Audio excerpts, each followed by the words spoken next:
છેલ્લો ટોપિક છે ગાઉસનું પ્રમેય. થિયરીમાં પણ 2 માર્કમાં પૂછાય એવો આ પ્રશ્ન છે.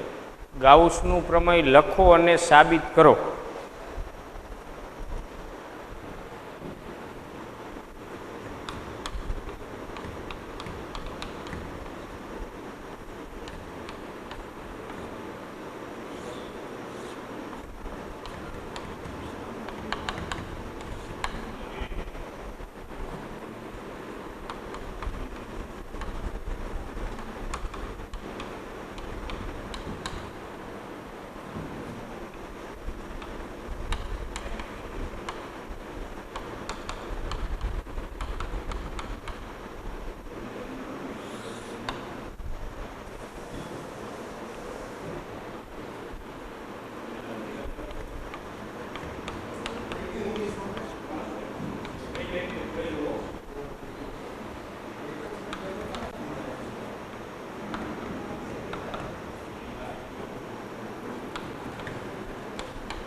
બરાબર. ગાઉસનું પ્રમેય લખો અને સાબિત કરો. તો પહેલાં આપણે પ્રમેય છે લખવાનું છે, એનું કથન જે છે, અને પછી એની સાબિતી આપવાની છે. તો ગાઉસનું પ્રમેય શું કહે છે એ આપણે લખીએ.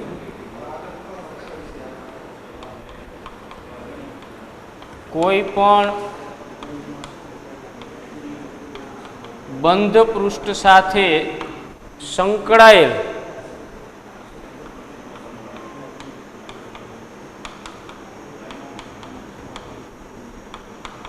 વિદ્યુત ફ્લક્સ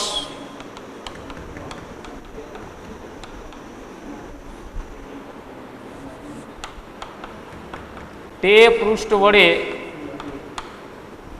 ઘેરાયેલ કુલ વિદ્યુત ભાર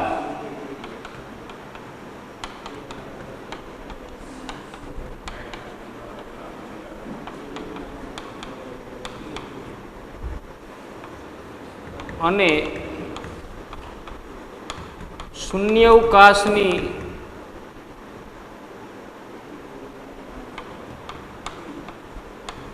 પરમિટિવિટી, શૂન્યાવકાશની પરમિટિવિટી એટલે એપ્સિલોન 0 ના ગુણોત્તર બરાબર હોય છે.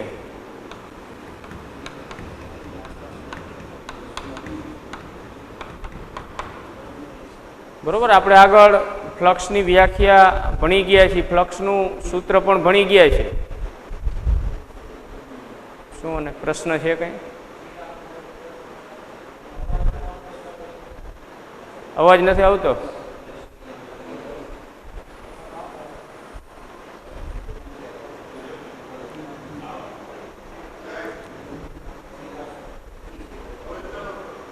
અવાજ નથી આવતો?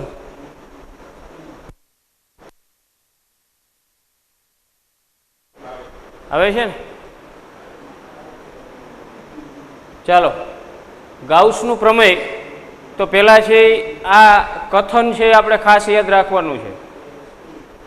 કોઈ પણ બંધ પૃષ્ઠ સાથે સંકળાયેલ વિદ્યુત ફ્લક્સ કેટલું હોય તો તે પૃષ્ઠ વડે ઘેરાયેલ કુલ વિદ્યુત ભાર અને શૂન્યાવકાશની પરમિટિવિટીના ગુણોત્તર જેટલું હોય છે.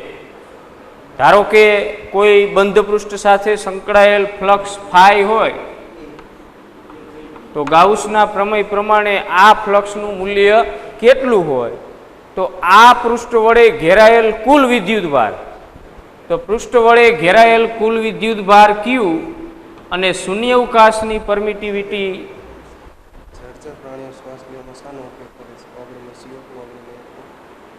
ઓગળેલું હતું.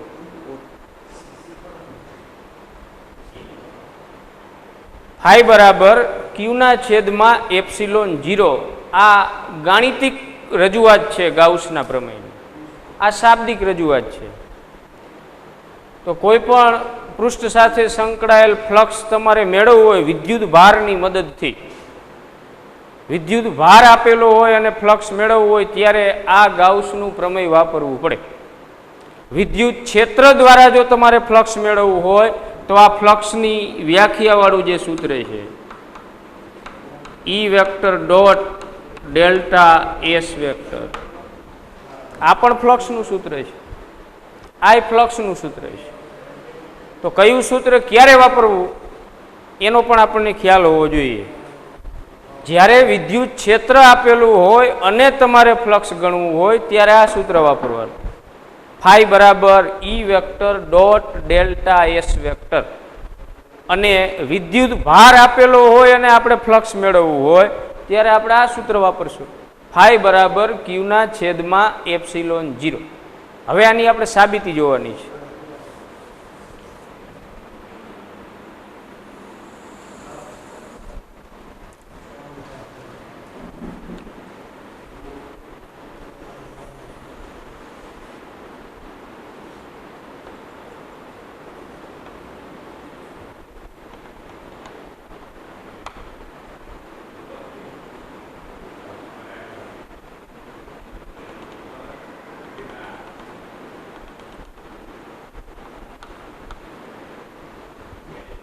ધારો કે સ્મોલ આર ત્રિજ્યાનું એક ગોળાકાર કવચ છે.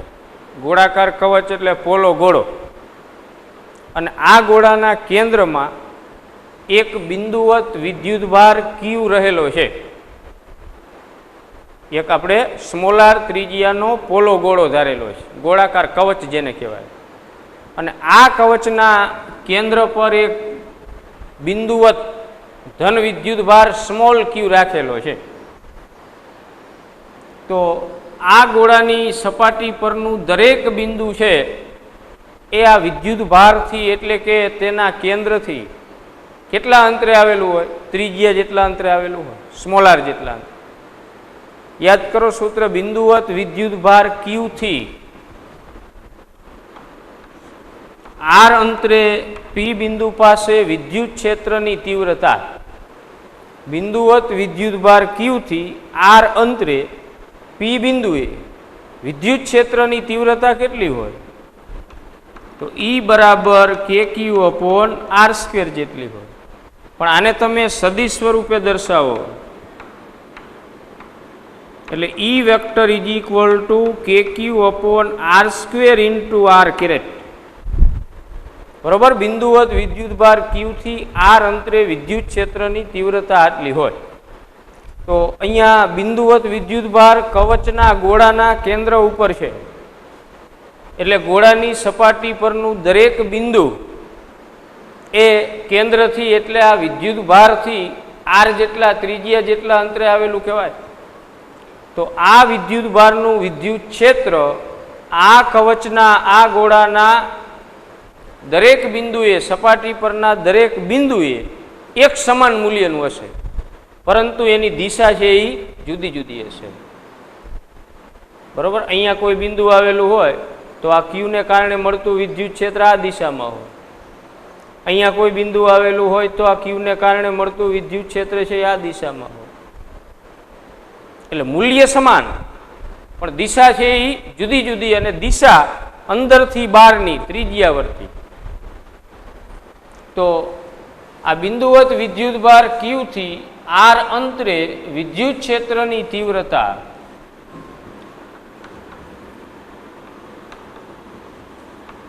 કવચના કેન્દ્રમાં રહેલા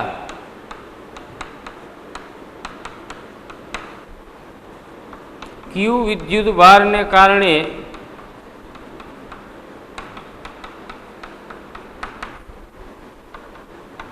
તેની સપાટી પરના દરેક બિંદુ પાસે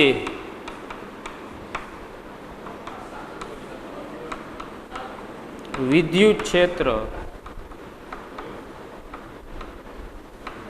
ઈ vector is equal to k q upon R square into R caret.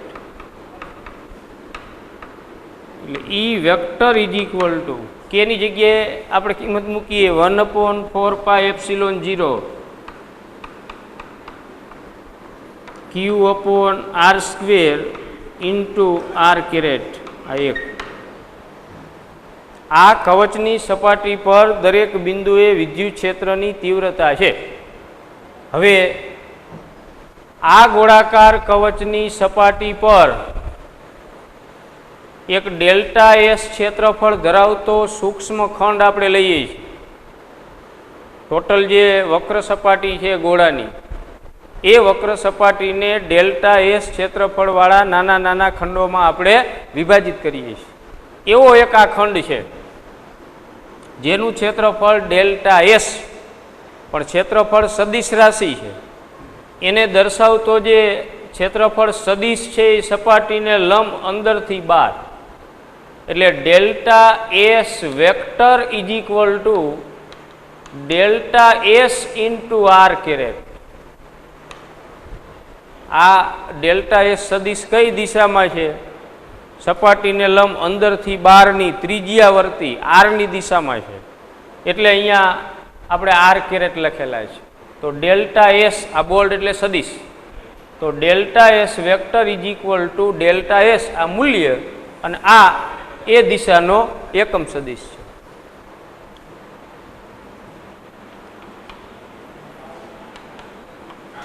કવચની સપાટી પર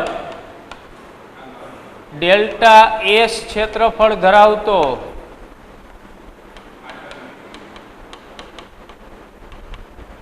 સૂક્ષ્મ ખંડ કલ્પીએ તો ડેલ્ટા એસ વેક્ટર બરાબર delta S into R caret. Number 2,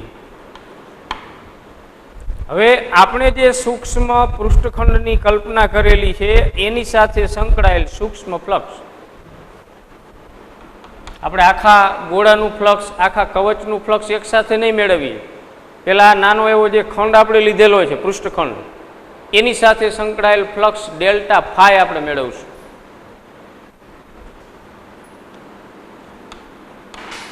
સૂક્ષ્મ પૃષ્ઠખંડ સાથે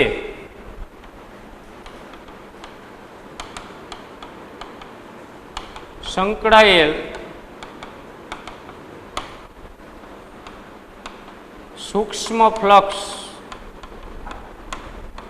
delta phi is equal to E vector dot delta S vector. બરાબર, આ ફ્લક્સની વ્યાખ્યા પ્રમાણે સૂક્ષ્મ ફ્લક્સ, ફ્લક્સ એ અદિશ રાશિ છે એટલે આમાં બોલ્ડ સદિશ ન આવે. તો delta phi is equal to E vector dot delta S vector. Number 3, હવે આની અંદર આપણે ઈ વેક્ટર અને ડેલ્ટા એસ વેક્ટરની કિંમત મૂકવાની છે. તો ઈ વેક્ટરની કિંમત સમીકરણ 1માં છે અને ડેલ્ટા એસ વેક્ટરની કિંમત આ સમીકરણ નંબર 2માં છે. મૂકો એ બંને કિંમતો આમાં.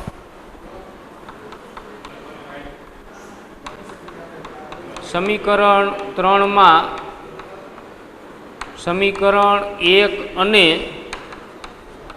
2ની કિંમતો મૂકતા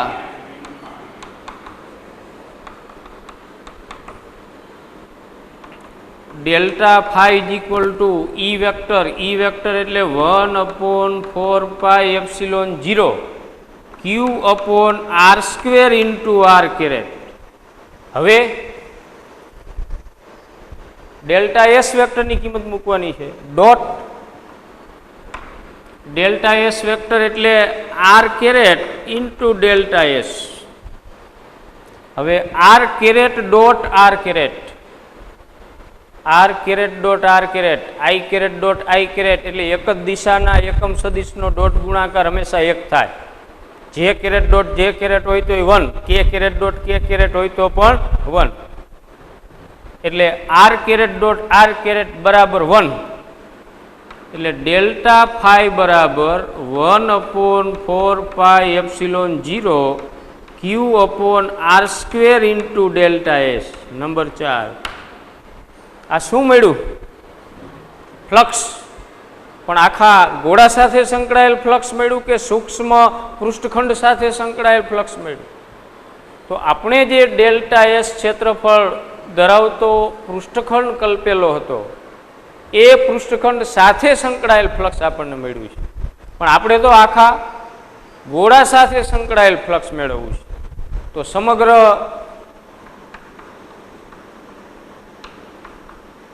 કવચ સાથે સંકળાયેલ ફ્લક્સ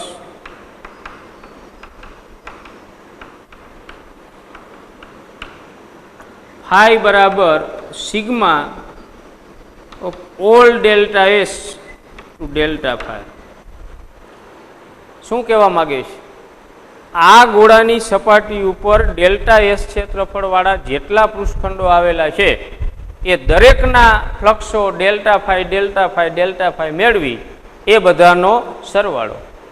તો ટોટલ ફ્લક્સ ફાઈ બરાબર sigma of all delta S delta phi. એટલે ડેલ્ટા ફાઈ જેવા જે સૂક્ષ્મ ફ્લક્સો આપણને મળશે એનો સમગ્ર ગોળા પરનો સરવાળો.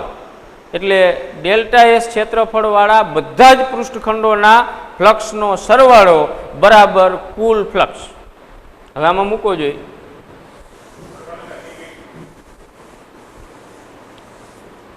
હવે ડેલ્ટા ફાઈની કિંમત મૂકો સમીકરણ 4 માંથી.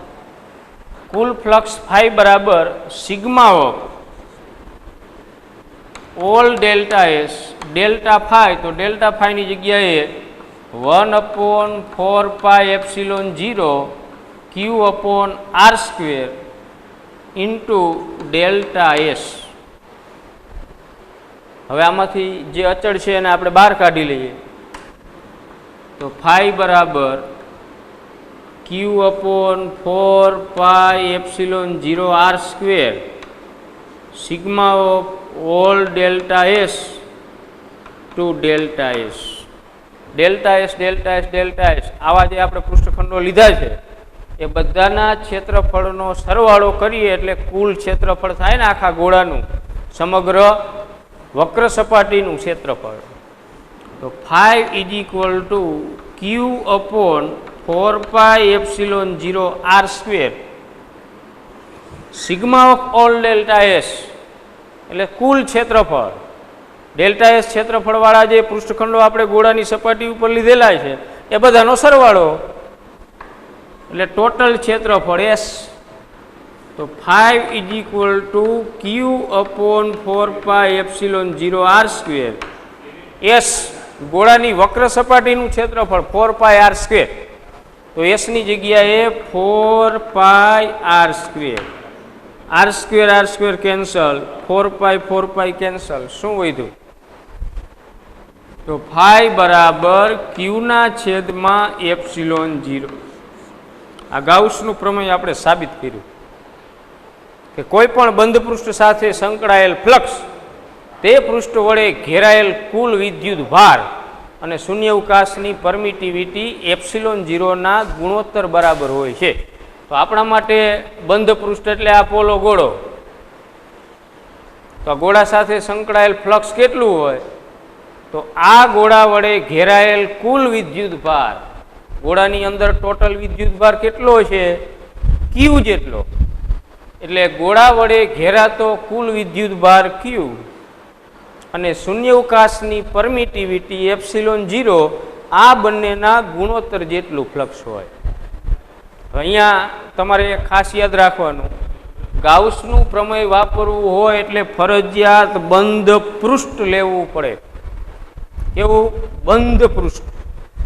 એવું જરૂરી નથી પૃષ્ઠ છે એ ગોળાકાર જ હોવું જોઈએ. સમઘન આકારનું પૃષ્ઠ હોઈ શકે, લંબઘન આકારનું હોઈ શકે, નળાકાર આકારનું હોઈ શકે, પ્રિઝમ આકારનું હોઈ શકે, પણ શરત એટલી પૃષ્ઠ છે એ બંધ હોવું જોઈએ. તો ગાઉસનું પ્રમેય વાપરવા માટે જે બંધ પૃષ્ઠની કલ્પના કરવામાં આવે એ પૃષ્ઠને ગૌસિયન પૃષ્ઠ, એને શું કહેવાય? ગૌસિયન પૃષ્ઠ અથવા ગાઉસિયન પૃષ્ઠ અથવા ગૌસિયન સપાટી આમ પણ કહેવામાં આવે છે. અને એ પૃષ્ઠ છે એ કોઈ પણ આકારનું હોઈ શકે. એના ક્ષેત્રફળ પર કે આકાર પર એ ફ્લક્સ આધારિત છે નહીં. હવે આનો ઉપયોગ કઈ રીતે કરવો? તમને એમ કહેવામાં આવે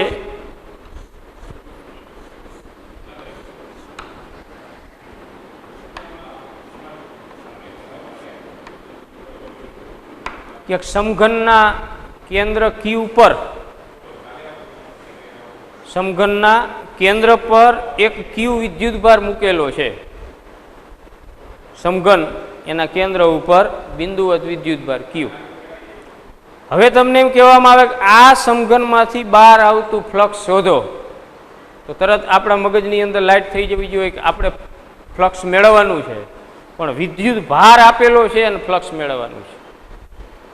તો આ સમઘનની અંદર સમાવિષ્ટ થતો કુલ વિદ્યુત ભાર, ગાઉસનું પ્રમેય શું કહે છે? કોઈ પણ બંધ પૃષ્ઠ સાથે સંકળાયેલ ફ્લક્સ કેટલું, તો તે પૃષ્ઠ વડે ઘેરાયેલ કુલ વિદ્યુત ભાર અને એપ્સિલોન 0 ના ગુણોત્તર જેટલું. તો આપણા માટે બંધ પૃષ્ઠ તરીકે આ એક સમઘન છે, એના કેન્દ્ર ઉપરનો કુલ વિદ્યુત ભાર ક્યુ છે. તો આ પૃષ્ઠમાંથી બહાર આવતું ફ્લક્સ ફાઈ બરાબર ક્યુના છેદમાં એપ્સિલોન 0. હવે મૂલ્ય આપીને કીધું હોય કે કોઈ એક સમઘનના કેન્દ્ર પર 5 માઇક્રોકુલમનો ધન વિદ્યુત ભાર રહેલો છે, 5 માઇક્રોકુલમનો ધન વિદ્યુત ભાર છે, તો આ સમઘનમાંથી કેટલું ફ્લક્સ બહાર આવશે? તો ગાઉસના પ્રમેય પ્રમાણે ફાઈ બરાબર ક્યુના છેદમાં એપ્સિલોન 0. ક્યુ એટલે 5 માઇક્રોકુલમ, એને કુલમમાં ફેરવી નાખો.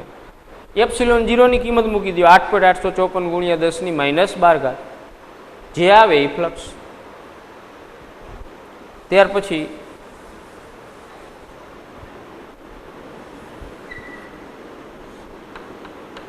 આમાંથી કઈ રીતે MCQ નીકળે આપણે એની ચર્ચા કરીએ છીએ. એક 10 સેન્ટીમીટર ત્રિજ્યાના પોલા ગોળાના કેન્દ્ર પર 10 માઇક્રોકુલમનો ધન વિદ્યુત ભાર રહેલો છે. 10 સેન્ટીમીટર ત્રિજ્યાના પોલા ગોળાના કેન્દ્ર પર 10 માઇક્રોકુલમનો ધન વિદ્યુત ભાર રહેલો છે. તો આ વખતે આ ગોળામાંથી બહાર આવતું ફ્લક્સ ફાઈ છે. એનું મૂલ્ય નથી આપ્યું, તમને ખાલી કહી દીધું છે ફ્લક્સ ફાઈ છે. હવે જો આ ગોળાની ત્રિજ્યા વધારી અને 20 સેન્ટીમીટર કરવામાં આવે, ડબલ, તો આ વખતે ગોળામાંથી બહાર આવતું ફ્લક્સ કેટલું હશે? 2 5/2 5, એક પણ નહીં, બરોબર? આવી રીતના MCQ હોય તો કેટલું ફ્લક્સ બહાર આવે? પેલા ગોળાની ત્રિજ્યા 10 સેન્ટીમીટર, ત્યારે એની અંદરનો વિદ્યુત ભાર 10 માઇક્રોકુલમ. હવે ગોળાની ત્રિજ્યા વધારી અને 20 સેન્ટીમીટર કરી છે, તો આ વખતે ગોળામાંથી કેટલું ફ્લક્સ બહાર આવે? પેલા 5 હતું તો પછી 5 આવશે, 5/2 આવશે, 2 5 આવશે, કે એક પણ નહીં? તો ગાઉસનું પ્રમેય વાપરો એટલે શું થશે? 10 સેન્ટીમીટર ત્રિજ્યાની જગ્યાએ 20 સેન્ટીમીટર ત્રિજ્યા લેવામાં આવે, પણ એની અંદરનો વિદ્યુત ભાર તો 10 નો 10 જ છે ને. ગમે એવડું પૃષ્ઠ તમે લ્યો, એના કેન્દ્રમાં રહેલો વિદ્યુત ભાર તો એટલો જ છે. હજુ તમે 40 સેન્ટીમીટર ત્રિજ્યા વાળો ગોળો કલ્પી લ્યો, તો એ વખતે એના કેન્દ્ર ઉપરનો વિદ્યુત ભાર 10 માઇક્રોકુલમ જ છે. એટલે ગાઉસના પ્રમેય પ્રમાણે તમે જો ફ્લક્સ મેળવતા હો તો એ પૃષ્ઠના ક્ષેત્રફળ ઉપર આધારિત નથી. પેલા નાનો ગોળો હોય ત્યારે એના કેન્દ્રમાં 10 માઇક્રોકુલમનો વિદ્યુત ભાર છે, એની ત્રિજ્યા વધારીને બમણી કરી ત્યારે પણ એના કેન્દ્રમાં રહેલો વિદ્યુત ભાર તો 10 માઇક્રોકુલમ જ છે. એટલે પેલા જેટલું જ ફ્લક્સ મળશે 5, તો ત્રિજ્યા ડબલ કરી ત્યારે પણ ફ્લક્સ 5 મળશે. હવે આવી રીતનો MCQ હોય.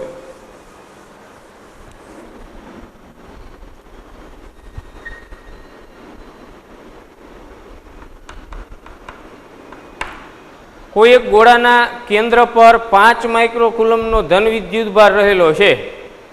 આ વખતે ગોળામાંથી બહાર આવતું ફ્લક્સ ફાઈ છે.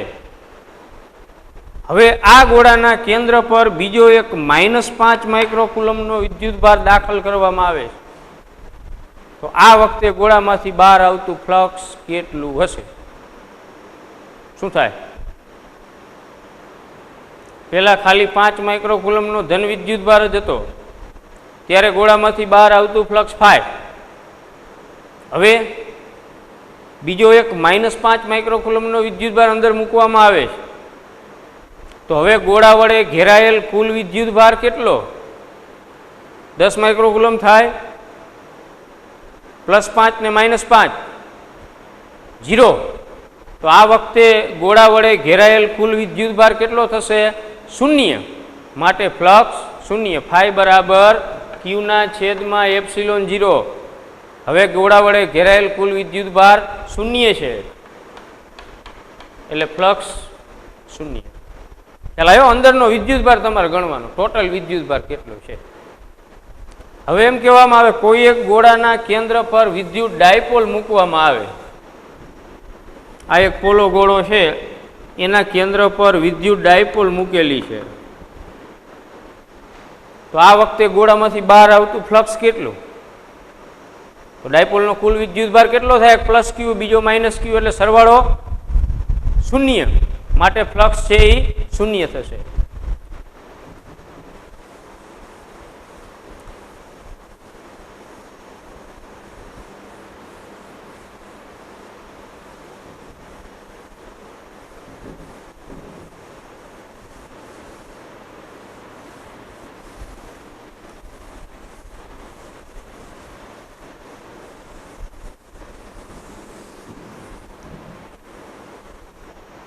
ત્યાર પછી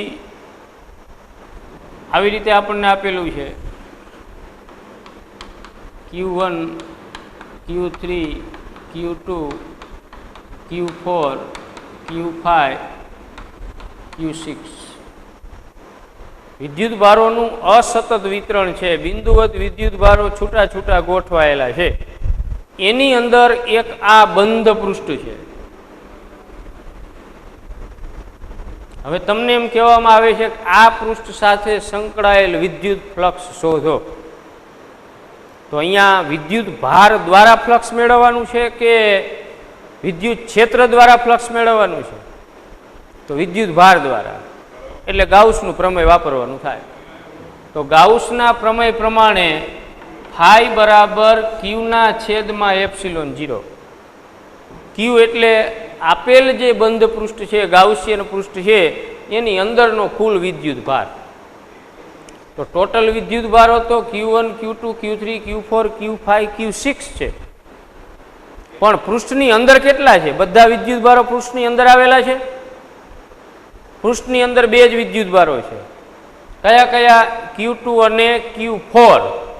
તો હવે તમે જ્યારે પૃષ્ઠ સાથે સંકળાયેલ વિદ્યુત ભાર ગણતા હો તો પૃષ્ઠની બહારના ગમે એટલા વિદ્યુત ભારો આપેલા હોય એને આપણે ધ્યાનમાં લેવાના નથી, ફક્ત પૃષ્ઠની અંદરના વિદ્યુત ભારોને ધ્યાનમાં લેવાના છે.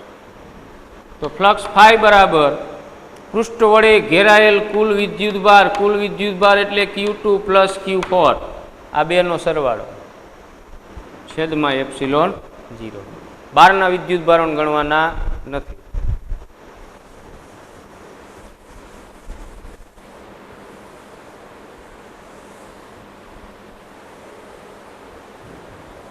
હવે ગાઉસના પ્રમેયના ઉપયોગો. તો ગાઉસના પ્રમેયના ઉપયોગોમાં જે પહેલો ઉપયોગ છે કે નિયમિત રેખીય વિદ્યુતભાર ઘનતા ધરાવતો અતિ લાંબો સુરેખ તાર હોય. આપણે આગળ વિદ્યુતભારનું રેખીય વિતરણ, પૃષ્ઠ વિતરણ અને કદ વિતરણ આવા 3 સતત વિતરણો ભણ્યા છે. તો વિદ્યુતભાર કોઈ રેખા ઉપર સતત પથરાયેલો હોય, એક ધારો વિતરિત થયેલો હોય, તો આવા વિતરણ વડે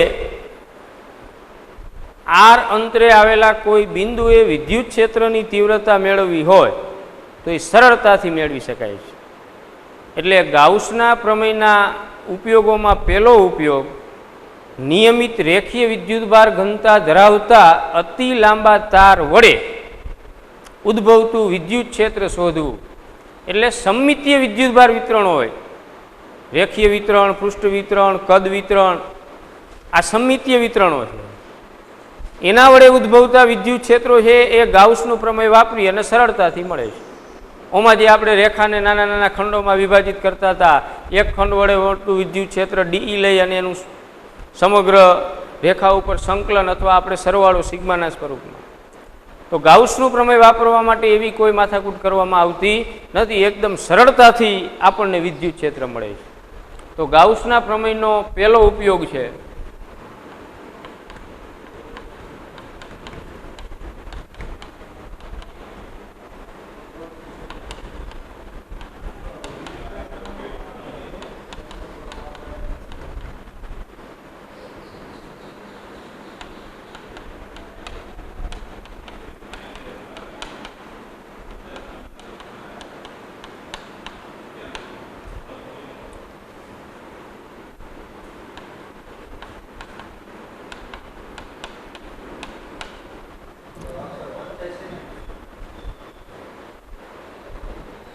ફરી લખું, ઘાટા અક્ષર કરું થોડા, બરોબર.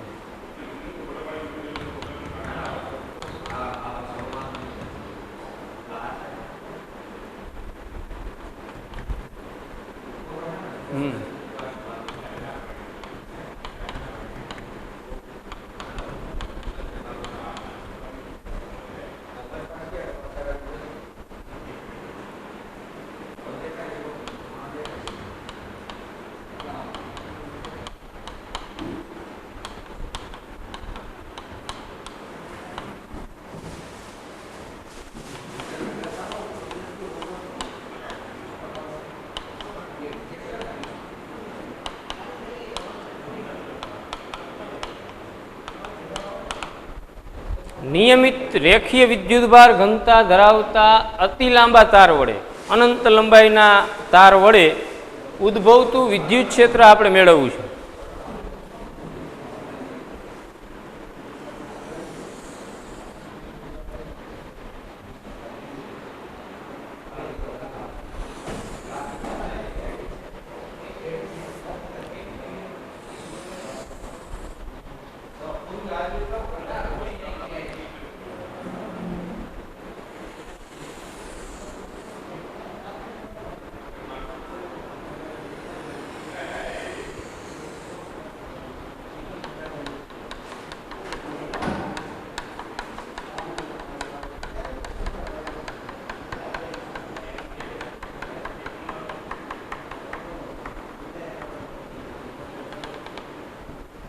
આકૃતિમાં એક લેમડા જેટલી રેખીય વિદ્યુતભાર ઘનતા ધરાવતો અતિ લાંબો સુરેખ તાર દર્શાવેલ છે.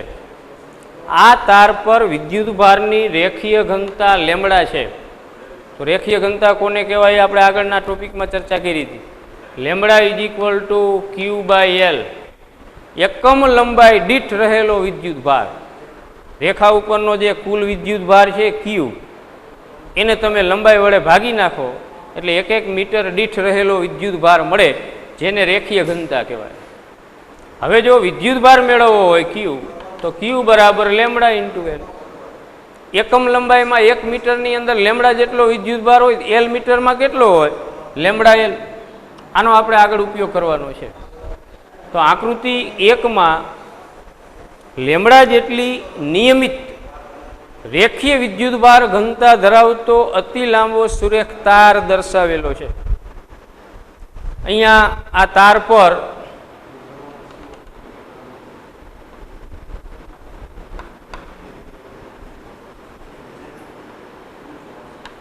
P1 અને P2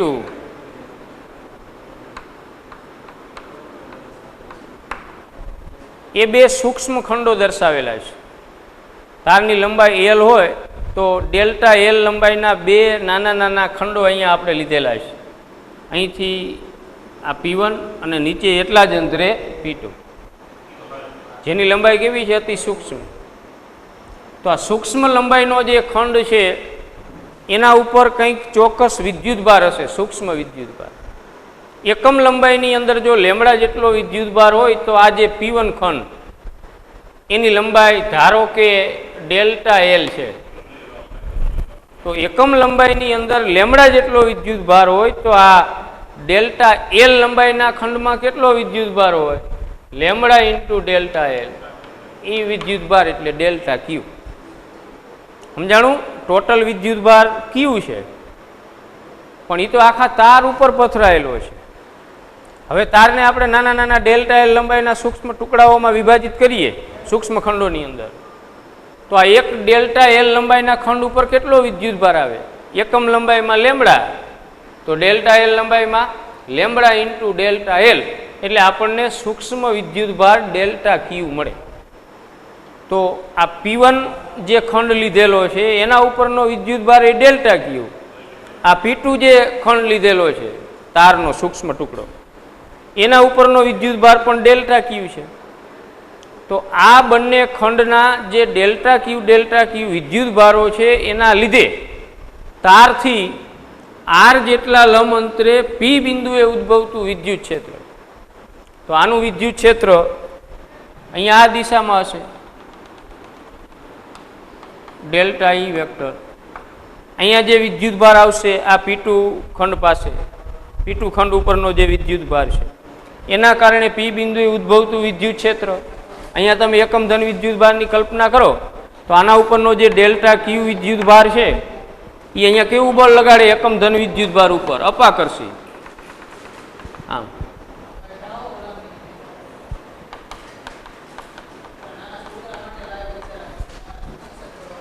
તો આ વિદ્યુતભાર ખંડનું વિદ્યુત ક્ષેત્ર આ દિશામાં, આ વિદ્યુતભાર ખંડનું વિદ્યુત ક્ષેત્ર આ દિશામાં, પરિણામી વિદ્યુત ક્ષેત્ર આ દિશામાં હોય. તો તારને અક્ષ તરીકે લઈ તારથી આર જેટલા લંબ અંતરે આવેલા દરેક બિંદુએ વિદ્યુત ક્ષેત્ર અંદરથી બહાર ત્રિજ્યાવર્તી દિશામાં હોય. તો અહીંયા P બિંદુએ મળતું પરિણામી વિદ્યુત ક્ષેત્ર કઈ દિશામાં હશે? ઓપી દિશામાં, સદિશ આર ની દિશામાં. તારથી P બિંદુને જોડતો સદિશ એટલે ઓપી સદિશ, એને તમે આર વડે દર્શાવો તો સદિશ આર ની દિશામાં. તારથી આ બાજુએ આર અંતરે P બિંદુ આવેલું હોત તો તાર ઉપરનો જે ધન વિદ્યુતભાર છે બધો એનું વિદ્યુત ક્ષેત્ર આમ હોત અંદરથી બહાર. આ બાજુએ P બિંદુ આવેલું હોત આર અંતરે, તો તારથી આર જેટલા અંતરે P બિંદુએ વિદ્યુત ક્ષેત્ર આ દિશામાં હોત. અહીંયા પાછળના ભાગે આર અંતરે P બિંદુ આવેલું હોત તો અહીંયા વિદ્યુત ક્ષેત્ર આમ હોત. એટલે તારને અક્ષ તરીકે લઈ તારથી આર જેટલા લંબ અંતરે આવેલા દરેક બિંદુએ વિદ્યુત ક્ષેત્ર સમાન મૂલ્યનું અને ત્રિજ્યાવર્તી અંદરથી બહારની દિશામાં હોય છે. તો અહીંયા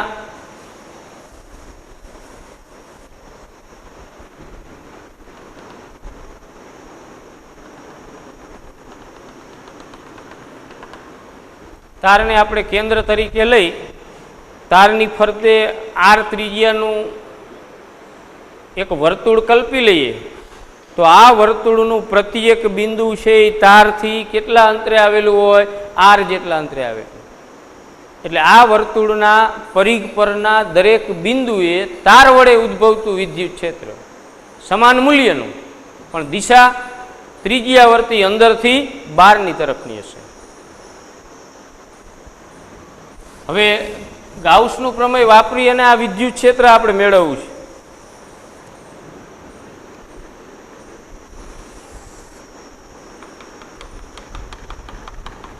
આકૃતિ બીજી, આ લેમડા જેટલી નિયમિત રેખીય વિદ્યુતભાર ઘનતા ધરાવતો અતિ લાંબો તાર છે. તારથી આર જેટલા લંબ અંતરે P બિંદુએ ઉદ્ભવતું વિદ્યુત ક્ષેત્ર આપણે શોધવું છે અને એ ગાઉસનું પ્રમેય વાપરીને.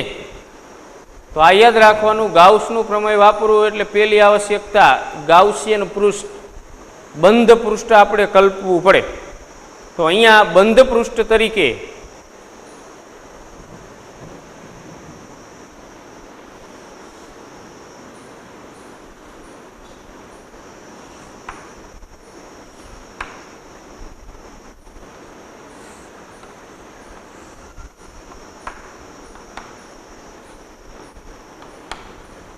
બંધ પૃષ્ઠ તરીકે એક નળાકાર પૃષ્ઠની આપણે કલ્પના કરીએ છીએ. તો કેવો નળાકાર?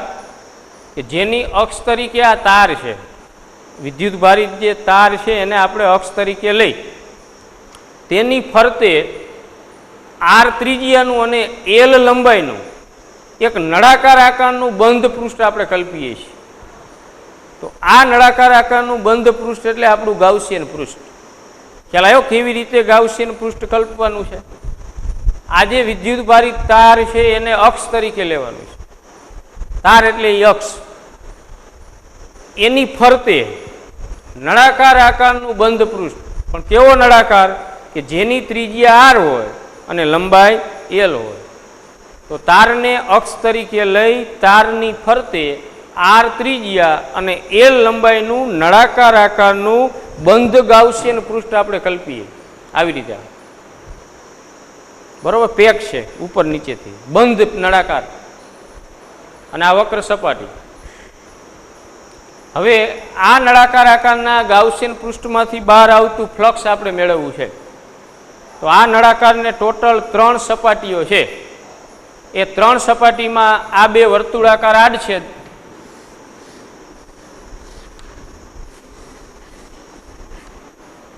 અને એક વક્ર સપાટી. ખ્યાલ આવ્યો? 2 વર્તુળાકાર આડછેદ અને વક્ર સપાટી. તો આ વર્તુળાકાર આડછેદમાંથી કોઈ જ ફ્લક્સ બહાર આવશે નહીં, કારણ કે અહીંયા જે વિદ્યુત ભાર આવશે એના કારણે ઉદ્ભવતું વિદ્યુત ક્ષેત્ર તો આમ છે, ત્રિજ્યાવર્તી અંદરથી બહારની દિશામાં. એટલે જે વર્તુળાકાર આડછેદ આપણે લીધેલો છે એને લંબ રૂપે કોઈ ક્ષેત્ર રેખાઓ બહાર નીકળતી નથી. એનો ક્ષેત્રફળ સદિશ આમ આવે, અને અહીંયા વિદ્યુત ક્ષેત્રનો સદિશ આમ છે. આ બાજુ હોય તો આમ, આ બાજુ હોય તો આમ. બંને વચ્ચેનો ખૂણો 90 ડિગ્રી થશે, cos 90 એટલે 0. એટલે આ બંને વર્તુળાકાર આડછેદને લંબ રૂપે કોઈ ક્ષેત્ર રેખાઓ બહાર આવે નહીં. એટલે આ બંને વર્તુળાકાર આડછેદમાંથી બહાર આવતા ફ્લક્સના મૂલ્યો શૂન્ય થશે. જ્યારે વક્ર સપાટી જે છે, નળાકારની વક્ર સપાટી, એ વક્ર સપાટીના દરેક બિંદુએ વિદ્યુત ક્ષેત્ર સદિશની દિશા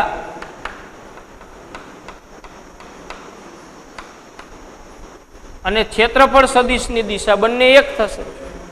કારણ કે તાર ઉપર વિદ્યુતભાર આમ ગોઠવાયેલો છે, એક ધન વિદ્યુતભાર એના ઉપર, બીજો એના ઉપર, ત્રીજો એના ઉપર, ચોથો, પાંચમો, છઠ્ઠો, સાતમો, આઠમો, આવી રીતે. એટલે એનું જે વિદ્યુત ક્ષેત્ર છે આમ હોય, અંદરથી બહાર ત્રિજ્યાવર્તી. ખ્યાલ આવ્યો?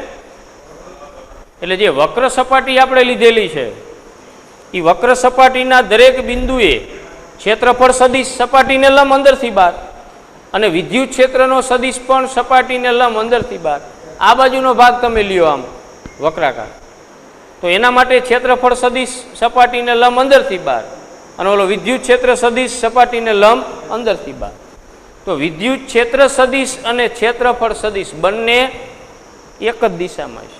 બે વચ્ચેનો ખૂણો 0 છે, cos 0 એટલે 1. એટલે માત્ર નળાકારની વક્ર સપાટીમાંથી ફ્લક્સ બહાર આવે, ઓલા વર્તુળાકાર આડછેદો છે એમાંથી કોઈ ફ્લક્સ બહાર આવે નહીં. એને લંબ રૂપે કોઈ ક્ષેત્ર રેખાઓ બહાર નીકળે નહીં, કારણ કે એને સમાંતર ક્ષેત્ર રેખાઓ બહાર નીકળે.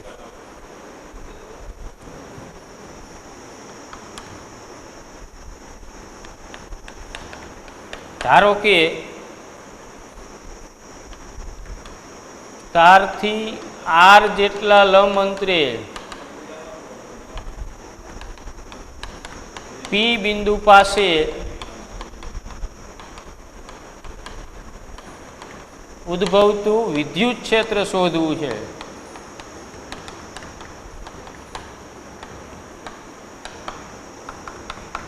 તો અહીંયા આપણે ગાઉસિયન પૃષ્ઠ લેવાનું છે. ગાઉસિયન પૃષ્ઠ તરીકે શું લેશું? તારને અક્ષ તરીકે લઈ અહીં તારને અક્ષ તરીકે લઈ તારની ફરતે r ત્રિજ્યા અને l લંબાઈનું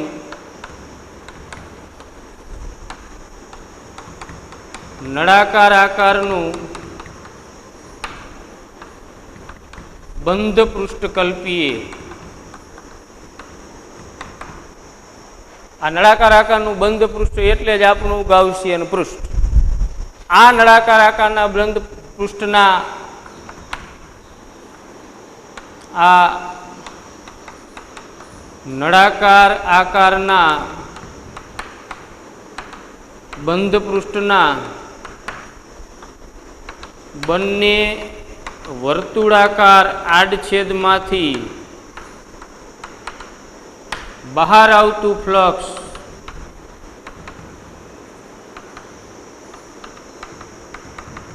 શૂન્ય થશે.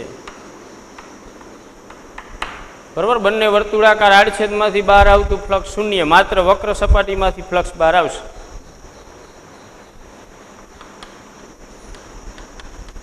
નળાકાર આકારના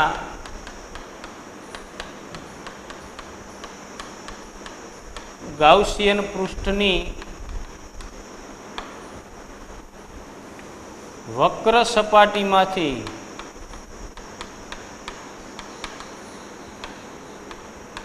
બહાર આવતું ફ્લક્સ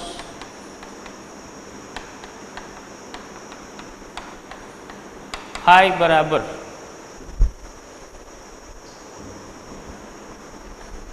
ક્યુના છેદમાં એપ્સિલોન 0. ગાઉસના પ્રમેય પ્રમાણે પહેલા ફ્લક્સ, પછી ઓલી વ્યાખ્યા પ્રમાણે. પણ ક્યુ એટલે ગાઉસિયન પૃષ્ઠ વડે ઘેરાયેલ કુલ વિદ્યુત ભાર. તો અહીંયા ગાઉસિયન પૃષ્ઠ એટલે આ એલ લંબાઈનું નળાકાર આકારનું પૃષ્ઠ. તો આની અંદર કેટલો વિદ્યુત ભાર આવે? આખો અનંત લંબાઈનો તાર છે એ આ ગાઉસિયન પૃષ્ઠની અંદર, આ નળાકારની અંદર સમાઈ જાય. આ નળાકારની અંદર આ જે અનંત લંબાઈનો તાર છે એનો કેટલો ભાગ આવશે? એલ લંબાઈ જેટલો. કારણ કે નળાકારની લંબાઈ કેટલી છે? એલ. એટલે એલ લંબાઈનો જે તાર છે એ આ નળાકારની અંદર સમાયેલો છે. તો એલ લંબાઈના તાર ઉપર કેટલો વિદ્યુત ભાર હોય? એકમ લંબાઈમાં લેમ્બડા જેટલો વિદ્યુત ભાર હોય તો એલ લંબાઈમાં લેમ્બડા એલ. એટલે આ નળાકારની અંદર સમાયેલો કુલ વિદ્યુત ભાર છે. નળાકારની અંદર સમાયેલ કુલ વિદ્યુત ભાર એટલે નળાકારની અંદર સમાયેલ તારની જે લંબાઈ છે એ લંબાઈ ઉપરનો વિદ્યુત ભાર. તો આકૃતિ પરથી ક્યુ બરાબર લેમ્બડા એલ એટલે ફાઈ બરાબર લેમ્બડા એલ અપોન એપ્સિલોન 0. આ ગાઉસના પ્રમેય પ્રમાણે ફ્લક્સ થયું. હવે આપણે ફ્લક્સની વ્યાખ્યા પ્રમાણે ફ્લક્સ મેળવીએ. હવે ફાઈ બરાબર E vector dot delta S vector એટલે ફાઈ બરાબર E delta S cos theta. પરંતુ ઈ વેક્ટર અને ડેલ્ટા એસ વેક્ટર અહીંયા તમે નાનો પૃષ્ઠખંડ કલ્પી લ્યો તો એનો ક્ષેત્રફળ સદિશ ડેલ્ટા એસ એ પણ અંદરથી બહાર ત્રિજ્યાની દિશામાં, અને અહીંયા આગળ જે વિદ્યુત ક્ષેત્ર છે એ પણ ત્રિજ્યાવર્તી અંદરથી બહારની દિશામાં છે. એટલે બંને એક જ દિશામાં છે, ઈ સદિશ ને ડેલ્ટા એસ સદિશ. એટલે બંને વચ્ચેનો ખૂણો અહીં ઈ વેક્ટર સમાંતર ડેલ્ટા એસ વેક્ટર હોવાથી થીટા બરાબર 0 ડિગ્રી. તો કોસ 0 એટલે 1. એટલે ફ્લક્સ ફાઈ બરાબર E vector into dash delta S vector. હવે ડેલ્ટા એસની જગ્યાએ તમે એસ પણ લઈ શકો, ટોટલ ક્ષેત્રફળ. પહેલાં આને સૂક્ષ્મ ફ્લક્સ કીધું હોત ડેલ્ટા ફાઈ, તો કુલ ફ્લક્સ ફાઈ બરાબર શું થાત? આ ધારો કે ડેલ્ટા ફાઈ છે. હવે આપણે કુલ ફ્લક્સ લેવું છે ફાઈ, તો શું કરવું પડે? સમગ્ર વક્ર સપાટી ઉપર એનો સરવાળો કરવો પડે. તો કુલ ફ્લક્સ ફાઈ બરાબર E into S. Delta S delta S delta S કુલ ક્ષેત્રફળ નળાકારની વક્ર સપાટી. તો નળાકારની વક્ર સપાટીનું કુલ ક્ષેત્રફળ એસ થાય. તો 5 is equal to E into S. S એટલે નળાકારની વક્ર સપાટીનું ક્ષેત્રફળ 4 pi R square into L, 4 pi R L. ચલો, નળાકારની વક્ર સપાટીનું ક્ષેત્રફળ શું થશે? લંબાઈ ગુણ્યા પહોળાઈ. પહોળાઈ એટલે ઈ વર્તુળ છે આર ત્રિજ્યા. તો આર ત્રિજ્યાના વર્તુળની પરિઘ લંબાઈ કેટલી થાય? 2 pi R. 2 pi R into L. ખ્યાલ આવ્યો? નળાકારની વક્ર સપાટીનું ક્ષેત્રફળ, કોઈ એક લંબચોરસ કાગળ તમારી પાસે છે, એનું ક્ષેત્રફળ કાઢવું હોય તો લંબાઈ ગુણ્યા પહોળાઈ કરો ને તમે. હવે લંબચોરસ કાગળને આમ નળાકાર આકારમાં વાળી દ્યો છે તો લંબાઈ એમને એમ રહેશે, પહોળાઈ હતી શું બની જાય? વર્તુળ. તો લંબાઈ એલ એમને એમ, પહોળાઈની જગ્યાએ આર ત્રિજ્યાનું વર્તુળ એટલે 2πr. તો નળાકારની વક્ર સપાટીનું ક્ષેત્રફળ થશે 2πr × l. આ નંબર 2.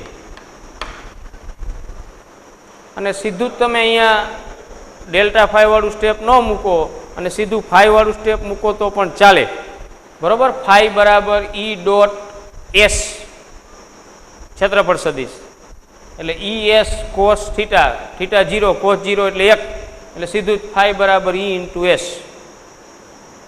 હવે હરખાવો જોઈએ 1 અને 2 ને. આ ફ્લક્સ છે, આ ગાઉસના પ્રમેય પ્રમાણે ફ્લક્સ છે અને આ વ્યાખ્યા પ્રમાણે ફ્લક્સ છે. તો સમીકરણ 1 અને 2 ને સરખાવતા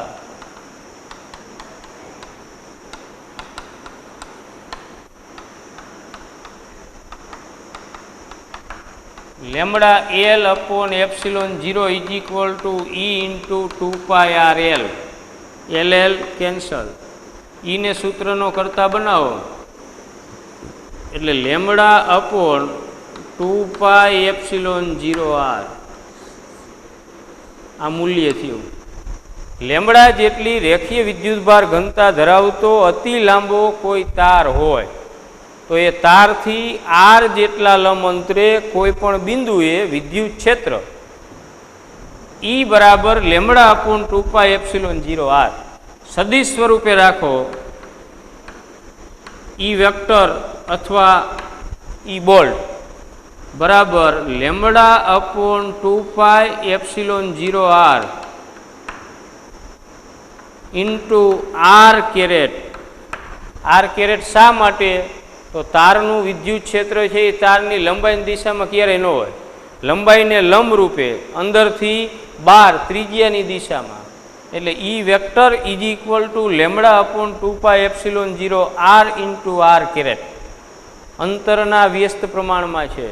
તારથી જેમ તમે દૂર જતા જાઓ અંતર વધતું જાય એમ એમ વિદ્યુત ક્ષેત્રની તીવ્રતા ઘટતી જાય અંતરની સાથે. હવે ઉપર નીચે 2 વડે ગુણો જોઈ.